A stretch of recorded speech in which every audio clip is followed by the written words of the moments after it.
Okay, so we've got the fire hydrant in the trench. We've got the 90 connected to the C900 transmission pipe.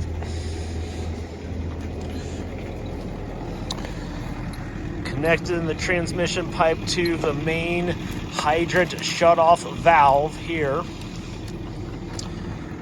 Of course, the existing concrete pipe was not straight, so we had to put an 11-degree turn in. That's there. And then this is the junction piece from existing concrete asbestos material to modern C900 plastic. And then we use this Romex connector.